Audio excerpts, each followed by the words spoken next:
शरण। परम कारुणिक भगवान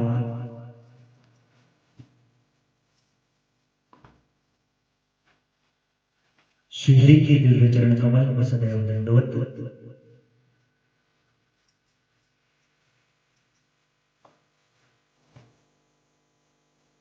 कथा प्रसंग विशेष पर आवाहित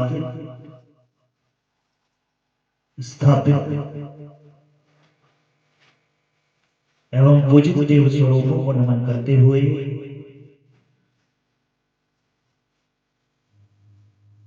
भगवान श्रीमन नारायण की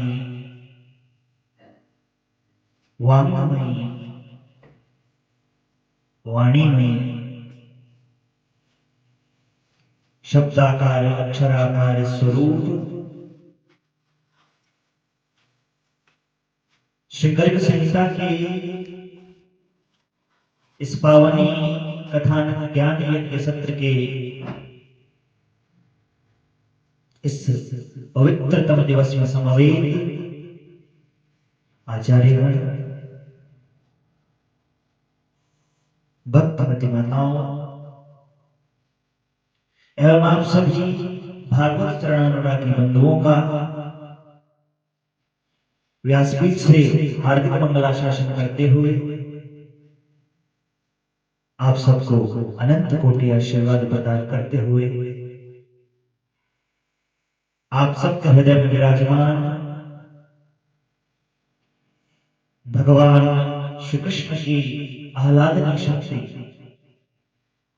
मां राधिका के चरणों में साष्टांग दंडोत नमन करते हुए आप सभी को हर हर महादेव, जय माता दी, जय श्री राधे, जय श्री कृष्ण, जय श्रीमन्नारायण।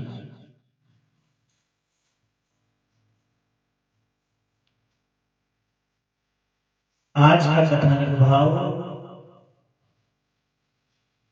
बड़ा प्यारा ही प्रसंग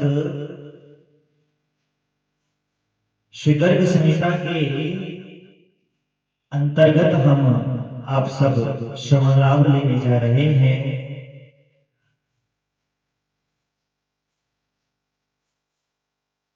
जिसका नाम है भगवान श्री कृष्ण एवं श्री राधा जी का भगवान ब्रह्मा के द्वारा भांडीर वन में विवाह का कार्यक्रम संपादित करवाना। कहने का अभिप्राय बंधुओं, आज का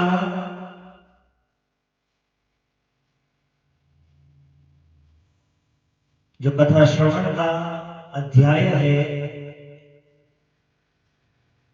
जो श्री गर्ग संहिता गर्ग जी महाराज के द्वारा लिखी गई है, उसके प्रथम खंड अर्थात गोलोक खंड के 16वें अध्याय को यदि हम देखें तो उसमें भगवान श्रीमन नारायण के परिपूर्णतम स्वरूप श्री कृष्णचंद्र भगवान की इस लीला का वर्णन हमें देखने को मिलता है। यद्यपि समाज में भगवान श्री कृष्ण के और मां राधिका के विवाह के संबंध में लेकर अनेक प्रकार की भ्रांतियां व्याप्त हैं कि विवाह हुआ है या नहीं हुआ, कहां हुआ, कौन उसका प्रत्यक्षदर्शी था। तो इन सब भ्रांतियों को यदि आपके हृदय में भी, आपके मन में भी ऐसी कुछ भ्रांतियां व्याप्त हैं तो निश्चित रूप से आज का ये कथानक भाव गर्ग संहिता के गोलोक खंड यानी प्रथम खंड का जो 16वां अध्याय है, आपके हृदय में जो ये भ्रांति व्याप्त है उसका निराकरण निश्चित रूप से आज की कथा के श्रवण से हो जाएगा। बस आप बिल्कुल एकाग्रचित्त होकर इस कथा का श्रवण लाभ लें और आज प्रत्यक्षदर्शी बने, गवाही बने इस पावनी विवाह का कि कहां पर उन प्रिया प्रियतम का विवाह संपादित हुआ, किसने उस करवाया और किस प्रकार की वो घटना, किस प्रकार का वह माहौल उस समय था।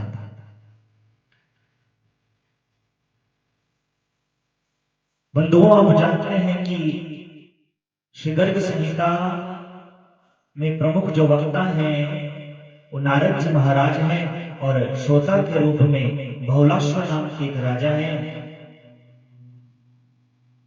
नारद जी कह रहे हैं, मूल कथा पर आए हैं कि ये राजन, एक दिन श्री नंद जी अपने नंदन को अर्थात अपने बेटे श्री कृष्ण को गोद में लेकर बड़ा प्रेम करते हुए, लाड लड़ाते हुए, गौएं चराते हुए बहुत दूर तक निकल आए और धीरे धीरे वे भांडीर वन के भीतर प्रविष्ट हो गए।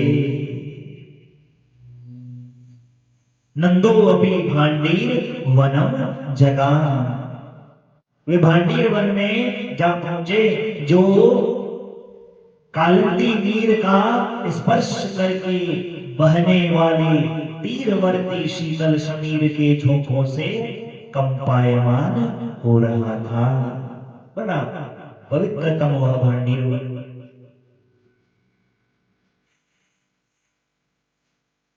और थोड़ी ही देर हुई,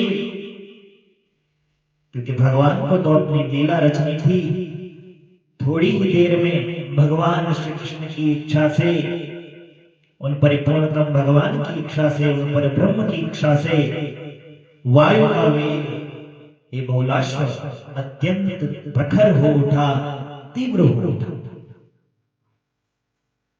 आकाश मेघों की घटा से आच्छादित हो गया। उस वन में जो कदम, तमाल इत्यादि वृक्ष थे, उस बड़े भयानक वायु के वेग से उनके पत्ते तड़ातड़ टूटने लगे और बड़ा भय का शब्द सूचक वहां प्रतिपादित होने लग गया, मानो बड़ा भयानक चक्रवात आने वाला हो। चारों ओर से बादल घिराए, अचानक सा एक अंधकार छा गया और गोद में जो भगवान श्री कृष्ण है, नंद नंदन है, लीला से वे रोने लगे, मानो बालोचित सी लीला कर रहे हो। जैसे एक छोटे बच्चे को बादलों की गड़गड़ाहट को सुनकर, हवा के बहते हुए तेज झरोकों को जब उसकी त्वचा स्पर्श करती है, मानो भय से वो व्याकुल हो उठता है। ठीक इसी प्रकार भगवान भी लीला करने लगे।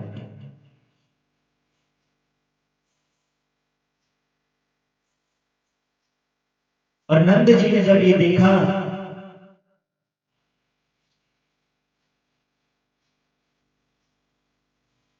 तो भगवान श्री हरि का अपने हृदय में वो स्मरण करने लगे, हे श्री हरि, आज आप ही मेरे इस लाल की और मेरी रक्षा करें।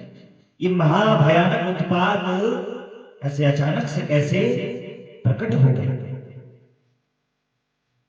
ये बहुलाश्व उसी समय की बात है, बड़े ध्यान से आप श्रवण लाभ लें बंधुओं। उसी क्षण की बात है, करोड़ों सूर्यों के समूह की सी दिव्य दीप्ति उदित हुई। अचानक कुछ हुआ और वो क्या था? करोड़ों सूर्यों के समान दीप्ति का उदयित होना, और उसका जो प्रकाश था बहुलाश्व, वो चारों ओर फैलने लगा। और न जाने क्यों नंद जी को ऐसा प्रतीत हुआ कि वह दैदीप्यमान जो प्रकाश पुंज है, करोड़ों सूर्यों की रश्मियों के तुल्य, धीरे धीरे धीरे वह उनके निकट आ रहा है।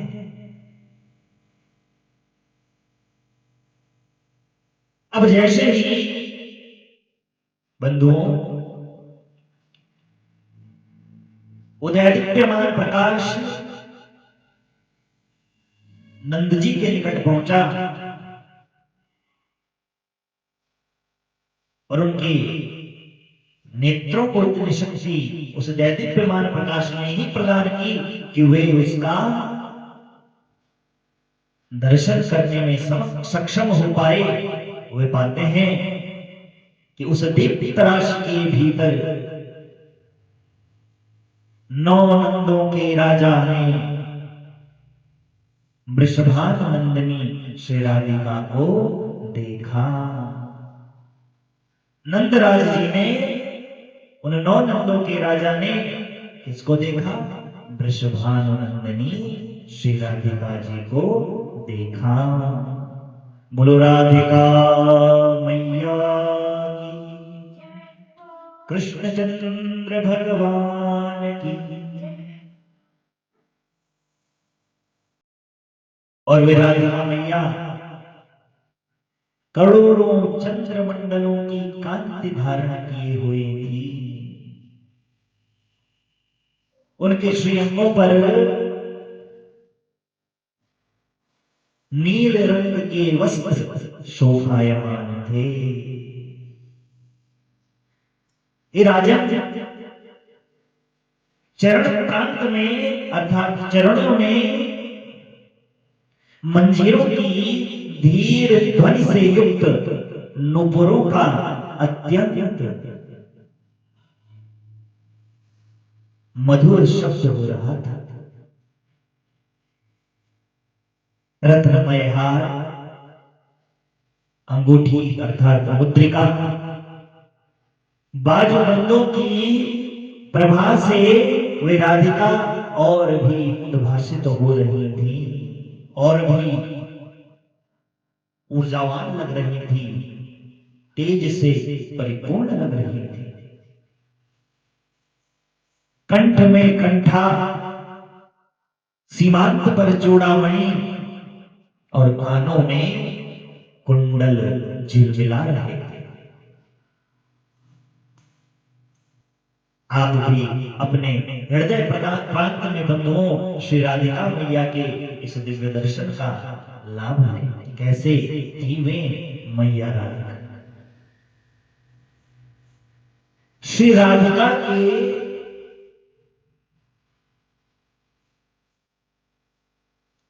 उस दिव्य तेज से अभिभूत हो श्रीनंद ने तत्काल उनके सामने मस्तक नवा दिया और हाथ जोड़कर कहा, हे राधिका, मैं जानता हूं गर्ग जी महाराज ने मुझे सब कुछ बताया है। ये जो मेरी गोद में बालक है, ये कौन है? ये कोई साधारण बालक नहीं, ये तो साक्षात पुरुषोत्तम है।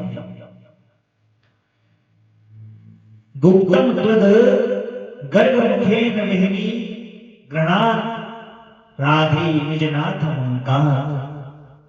ये जो मेरी आंख में, मेरी गोद में बालक है, ये साक्षात श्री हरि है, और तुम ही इनकी प्राण वल्लभा हो, तुम ही इनकी प्रिया हो। ये सब रहस्य मैंने हे राधिके गर्ग जी के मुख से सुना है, और ऋषि की बात कभी झूठी नहीं हो सकती। इसलिए हे राधिके अब अपने प्राणनाथ को मेरे गोद से तुम अपने पास रखो, अपनी गोद में ले लो। मुझे तो लगता है कि ये बादलों की इस भयानक गर्जना से डर रहे हैं, अपने प्रेम की छत्र छाया में तुम इन्हें ले लो, क्योंकि ये इनकी लीला ही है, जो कि इन्होंने प्रकृति के इन सब गुणों को स्वीकार किया है। ये डर रहे हैं, इसलिए हे राधिके आज मेरा जीवन धन्य है कि तुमने अपने वास्तविक स्वरूप में ये जो करोड़ों सूर्यों की सी आभा मैंने तुम्हारे भीतर देखी, आज मेरा जीवन धन्य हो गया। अहम प्रसन्ना तव भक्ति भवान मत दर्शनम दुर्लभ मेव नंद। मैं धन्य हूं कि आपने मुझ पर कृपा की, अपना वास्तविक स्वरूप मुझे दिखलाया। वास्तव में हे श्री राधिके आप तो सब लोगों के लिए दुर्लभ हो।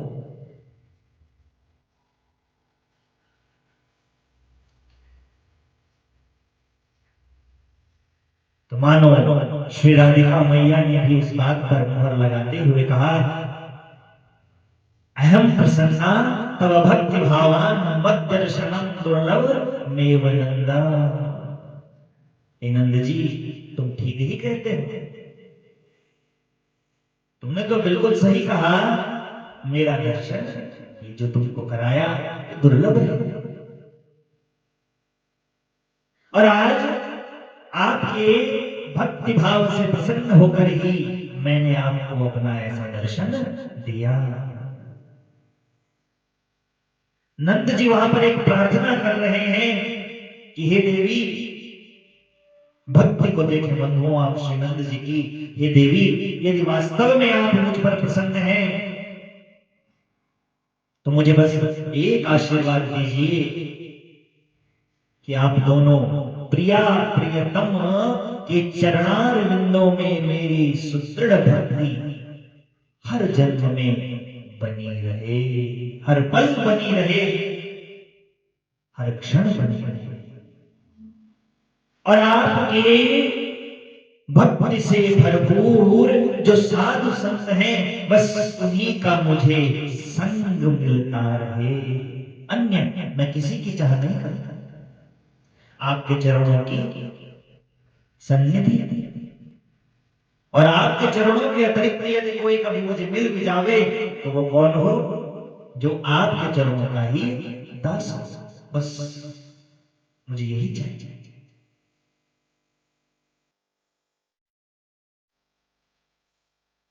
इस प्रकार बंधुओं तथास्तु कहकर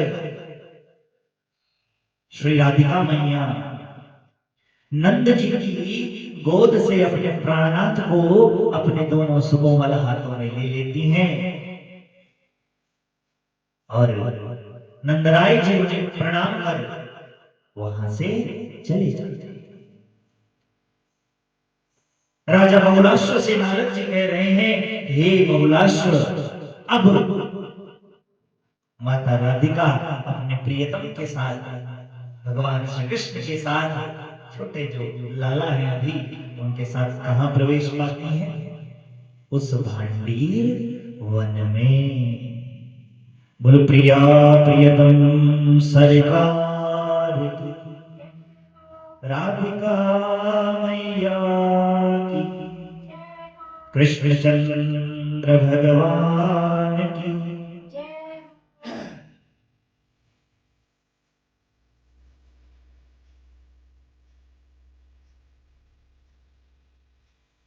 भांडीर वन में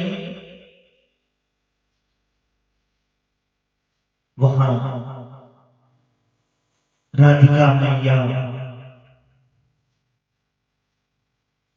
अपने प्रियतम के साथ प्रविष्ट हो।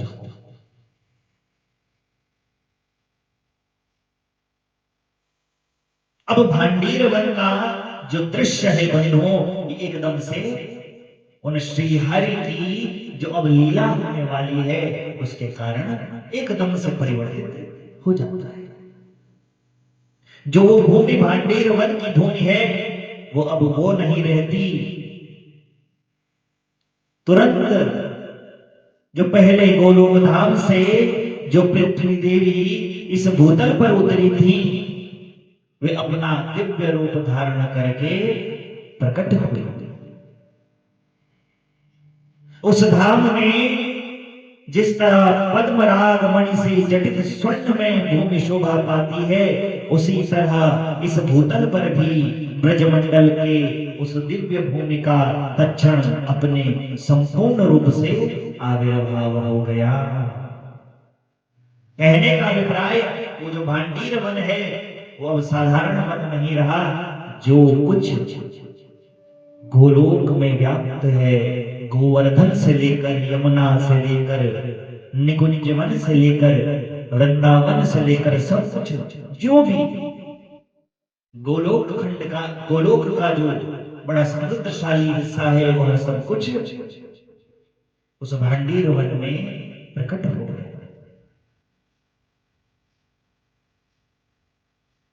वसंत ऋतु की सारी मधुरिमा वहां अभिव्यक्त हो गई। मधुओं, मयूरों, कपोतों तथा कोकिलों के कलरव सुनाई देने लगे। वहां एक सुंदर सरोवर प्रकट हुआ, जहां स्वर्ण में सुंदर सरोज खिले हुए थे और उन सरोजों पर बैठी हुई मधुपावलियां उनके मधुर मकरंद का पान कर रही थी।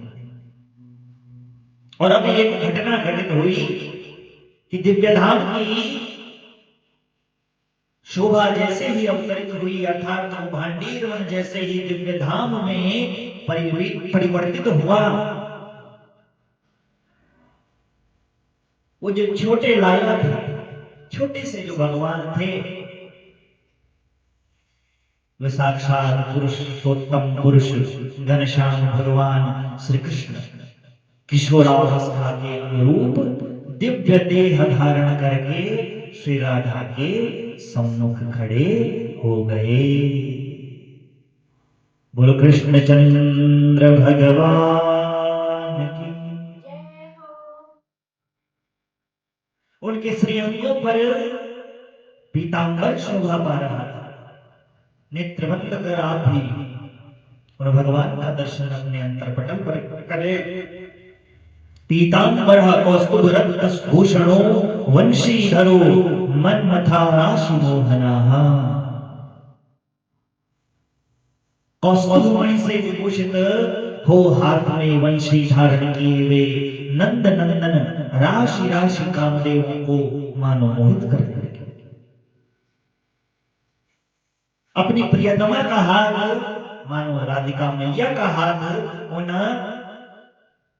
केशव ने अब थाम लिया और वहां जो प्रकट हुआ विवाह मंडप था, उस विवाह मंडप में भगवान प्रविष्ट हुए।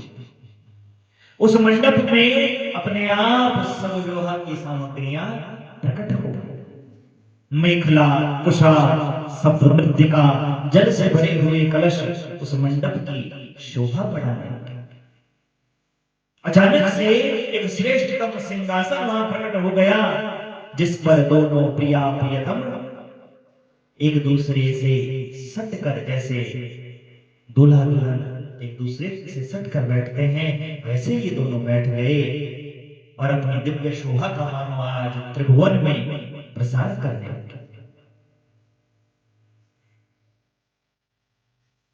उसी समय बंधुओं भगवान विधाता, भगवान ब्रह्मा आकाश से उतरकर परमात्मा श्री कृष्ण और राधिका मैया के सम्मुख दोनों के चरणों में उन्होंने अपना मस्तक नवाया, हाथ जोड़े, कमनीय वाणी से चारों मुखों के द्वारा उनकी मनोहर स्तुति की।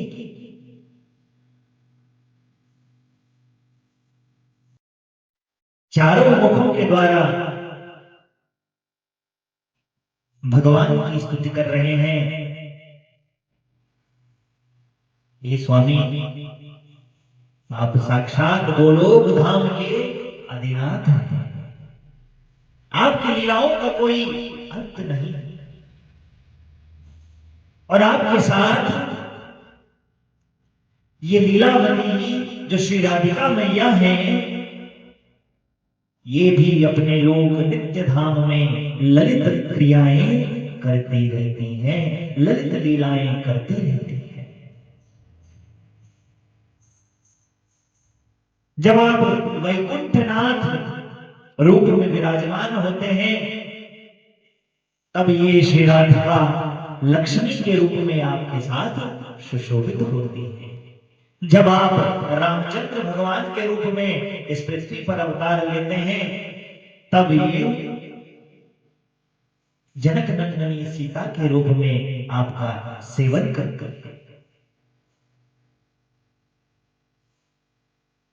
जब आप यज्ञ पुरुष का अवतार धारण करते हैं, तब ये श्री जी आपके साथ दक्षिणा के रूप में निवास करते हैं। आप पति शिरोमणि हैं, तो श्री राधिका पत्नियों में प्रधान है। बोलो राधिका मैया की, श्री कृष्ण चंद्र भगवान की। तो बंधुओं, इसके बाद बड़े प्यारे प्यारे भाव स्तुति के ब्रह्मा जी ने, उन विधाता ने प्रिया प्रियतम के चरणों में, राधे श्याम के चरणों में अर्पित किए और उस अग्निकुंड में अब अग्नि प्रज्वलित की। विवाह का कार्यक्रम प्रारंभ हो रहा है। अग्निदेव के सम्मुख बैठे हुए उन दोनों प्रिया प्रियतम के वैदिक विधान से पाणी ग्रहण संस्कार की विधि पूरी की। क्रमशः यदि आप देखें बंधुओं, श्री गर्ग संहिता में गोलोक खंड 16वां अध्याय 30वां 31वां 32वां 33वां 34वां जो श्लोक है, वो इस बात की पुष्टि कर रहा है। पाणिग्रहण संस्कार की विधि पूरी हुई। ये सब करके ब्रह्मा जी ने खड़े होकर श्रीहरि और राधिका जी से अग्निदेव की 7 परिक्रमाएं कराई। 31वां अगर हम श्लोक पढ़ें, समझने का प्रयास करें। साकारयामास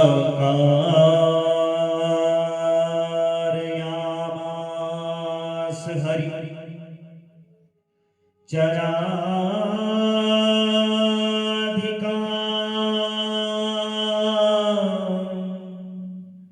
प्रदक्षिणा सप्त हिरण्यरेतसः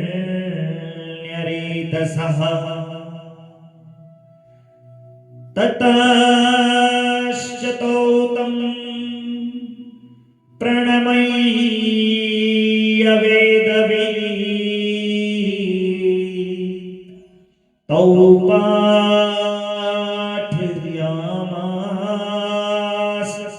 च सप्तमन्त्रकम्।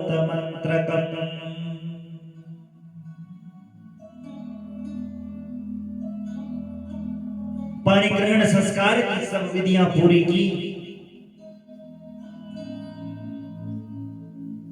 प्रणाम किया वेद वेत्ता विधाता ने दोनों को, और फिर प्रदक्षिणा सप्त हिरण्य रीत से ततश्चतो तम प्रणमय्य वेदविद तो पाठयामाश्च सप्तमन्त्रकम्। विधाता ने, ब्रह्मा ने, उन पुरोहित जी ने दोनों से 7 मंत्र पढ़वाए। और उसके बाद आप जानते हैं, जैसे जिन जिन का विवाह हो चुका होगा वो जानते हैं इस प्रक्रिया को विवाह की, कि उनके साथ भी पुरोहित जी ने, विप्रवर ने, जो ब्राह्मण देवता वहां रहे होंगे, उन्होंने ये किया होगा कि साथ साथ दोनों से मंत्र पढ़वाए होंगे। उसके बाद ततो हरिर्वक्षसि राधिकाया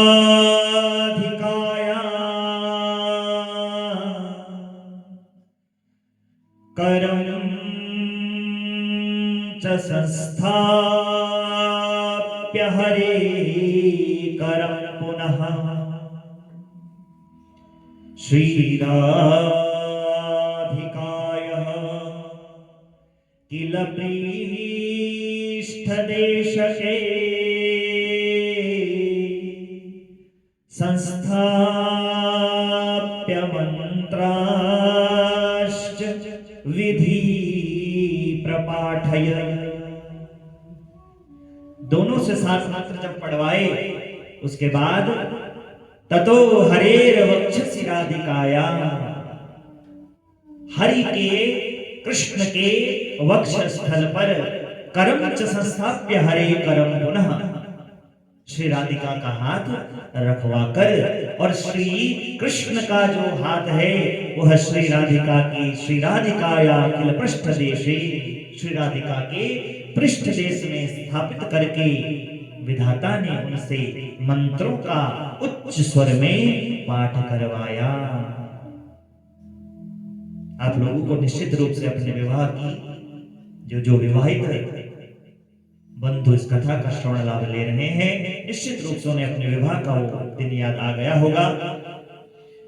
उन्होंने राधा के हाथों से श्री कृष्ण के कंठ में एक केसर युक्त माला पहनाई, जिस पर भ्रमर गुंजार कर रहे थे।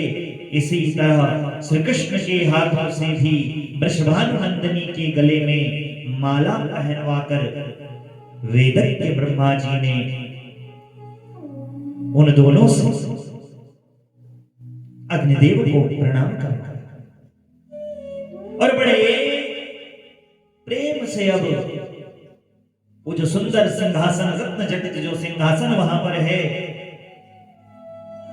उन नूतन दंपति को वहां विराजमान करवाया।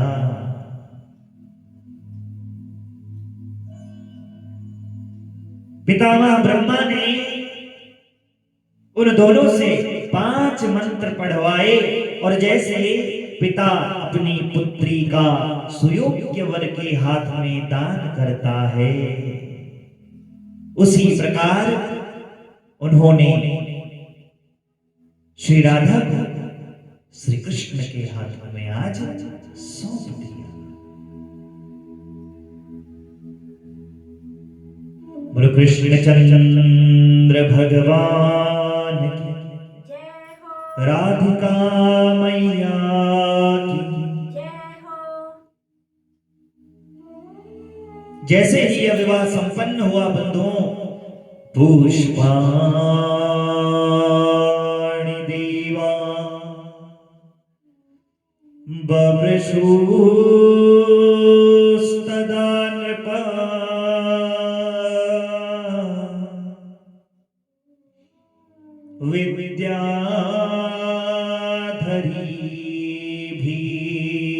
विद्याधरीभिर्नृतो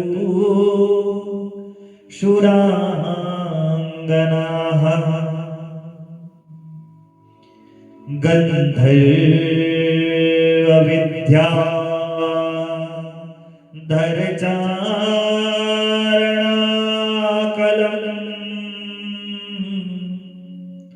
सखिं नरा कृष्ण सुमंगलम जगु। बंधुओं, पुष्पाणि देवा ववृषुस्तदा नृपा। जैसे ये विवाह संपन्न हुआ, देवताओं ने पुष्प बरसाए, विद्याधरियों के साथ देवांगनाओं ने नृत्य प्रारंभ किया। गंधर्वों, विद्याधरों, चारणों, किन्नरों ने मधुर स्वर से भगवान श्री कृष्ण के लिए सुमंगल गान किया।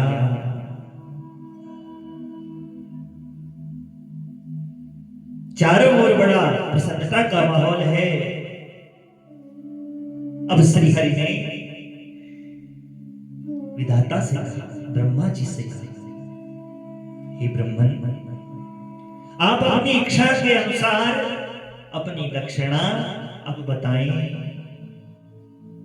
आपने ये जो हमारा विवाह संपन्न करवाया, आपकी दक्षिणा क्या है? तब ब्रह्मा जी ने श्रीहरि से सबसे बड़ी दक्षिणा आज मांगी, और वो दक्षिणा है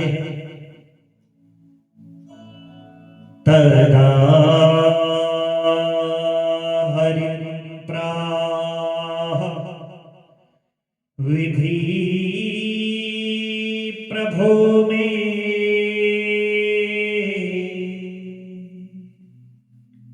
देहि त्वदङ्घ्रयोर निज भक्ति दक्षिणा। हे प्रभु, यदि आप मुझे कुछ देना ही चाहते हैं, आपने ऐसा मन बना ही लिया है कि मुझे क्षुद्र प्राणी को आप अपना कृपा प्रसाद देना चाहते हैं, तो प्रभु बस आपसे इतना मांगता हूं कि आपके चरण युगलों की, आप दोनों के चरणों की, प्रिया प्रियतम के चरणों की भक्ति की दक्षिणा मुझे प्राप्त हो। आप दोनों के चरण कमलों का सानिध्य मेरे सर से कभी ना हटे। आपके चरण कमलों की छाया मेरे सर पर हमेशा बनी रहे। तथास्तु वाक्यम वदतो विधि हरि, विधि से अर्थात विधाता से, ब्रह्मा से तथास्तु कहकर उन्हें अभिष्ट वरदान, जो उनका मन का वरदान था, जो चाहते थे ब्रह्मा जी, उन्हें प्रदान किया। ब्रह्मा जी उस वरदान को प्राप्त कर, भगवान के चरणों में आशीर्वाद लेकर, माता के चरणों में आशीर्वाद प्राप्त कर वहां से अपने लोक को चले। इसके उपरांत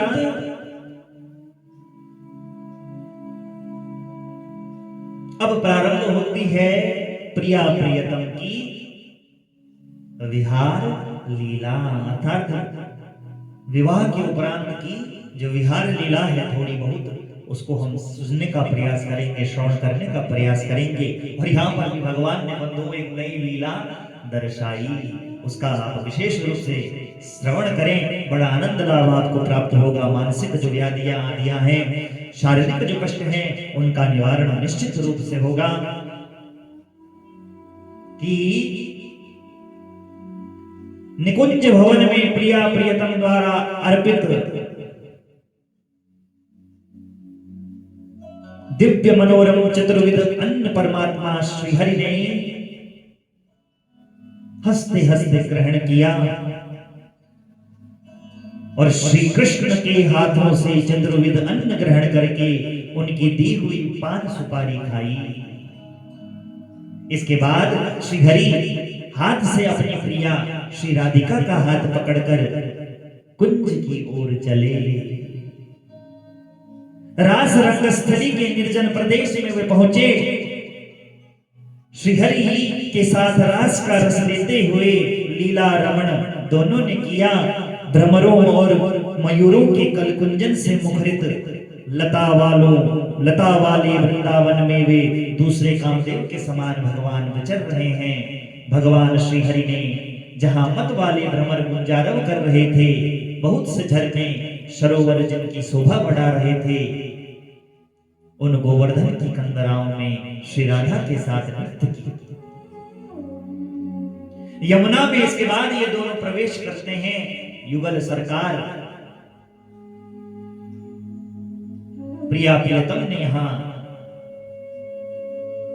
विहार किया और इसके बाद भांडीर वन में जाकर व्रज गोप रत्न श्री नंद नंदन ने अपने हाथों से प्रिया का मनोहर श्रृंगार किया। अब श्रृंगार की बारी आ रही है। भगवान ने अपने हाथों से मां राधिका का श्रृंगार किया। उनके मुख पर पत्र रचना, दोनों पैरों में महावर लगाया, नेत्रों में काजल की पतली रेखा खींच दी और उत्तमोत्तम रत्नों और फूलों से उनका श्रृंगार किया। इसके बाद अब वो महत्वपूर्ण क्षण आ गया बंधुओं, जब श्री राधा भी श्री हरि का श्रृंगार धारण करने के लिए उद्यत हुई। उसी समय श्री कृष्ण अपने किशोर रूप को त्याग कर पुनः छोटे से बालक जो मूल में थे, वो जैसे प्रारंभ में वही बन गए। बोलो कृष्ण चंद्र भगवान श्री गर्ग संहिता के गोलोक खंड का 16वां अध्याय 50वां श्लोक। हरे श्रृंगार मलम प्रकर्तुम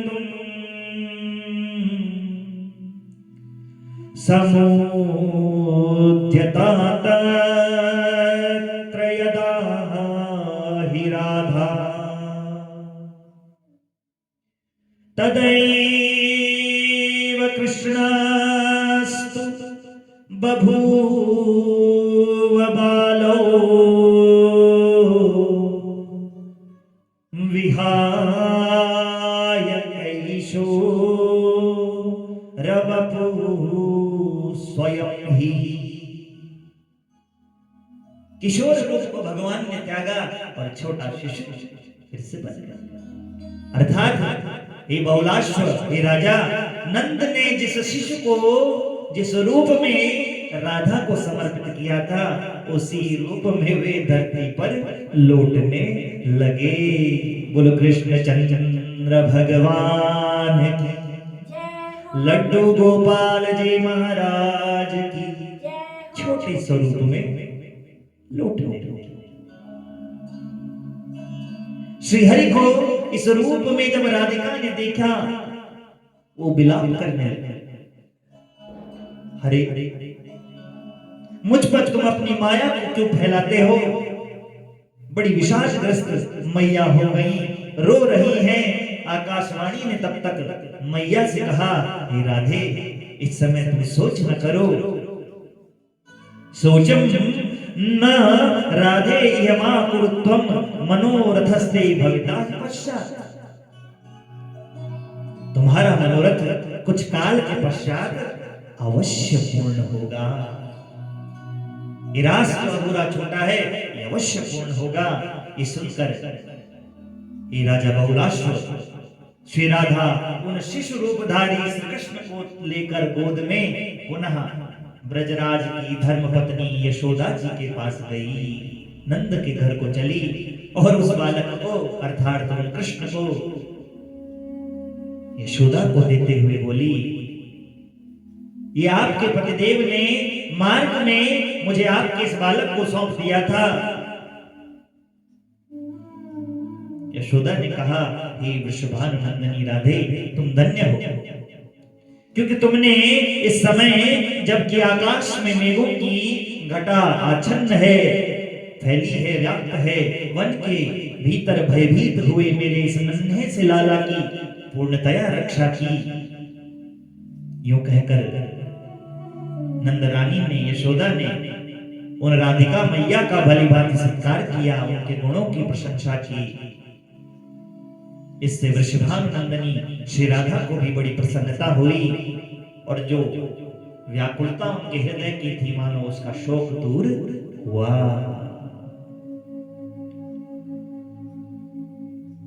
इस प्रकार इत्थं हरि रघुगुप्त कथा च वर्णिता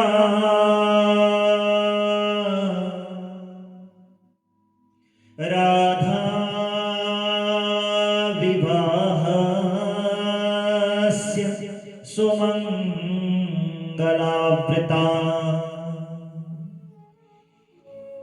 श्रुता चैर्वा पठिता च पाठिता तान् पापवृन्दा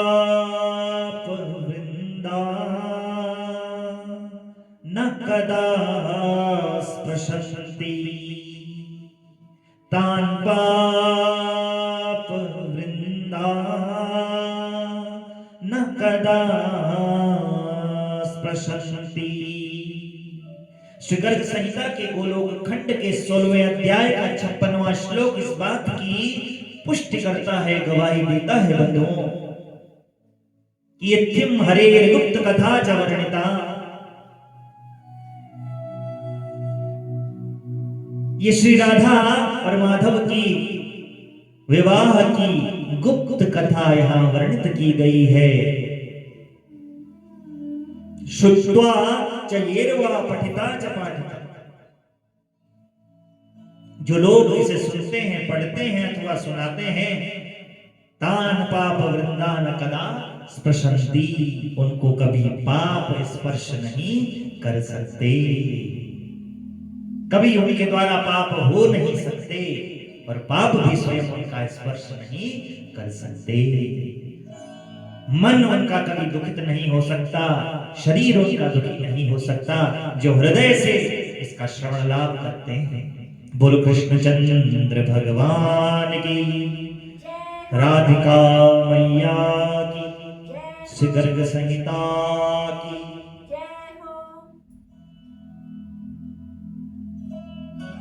आज की कथा में बंधुओं हमने बड़ा ही महत्वपूर्ण, संशयों से भरा हुआ, भ्रांतियों से भरा हुआ, जिसके प्रति काफी संशय भक्तों के मन में रहता है, ऐसा आख्यान श्रवण लाभ लिया। तो निश्चित रूप से आज से आप सभी के मन का जो संशय है वो मिट गया होगा कि विवाह हुआ या नहीं हुआ, कहां हुआ, किसकी सन्निधि में हुआ, अर्थात किसने करवाया। ये सब संशय निश्चित रूप से आज समूल रूप से आपके हृदय के मन के मिट गए होंगे। भगवान श्री कृष्ण, श्री राधिका मैया, प्रिया प्रियतम सरकार की अनंत कृपा आप पर, आपके घर परिवार पर ऐसी ही बरसती रहे, ऐसी आशा के साथ। और आपकी जो आध्यात्मिक यात्रा है बंधुओं, वह भी ऐसे ही उन्नयन के पथ पर, उन्नति के पथ पर अग्रसरित होती रहे।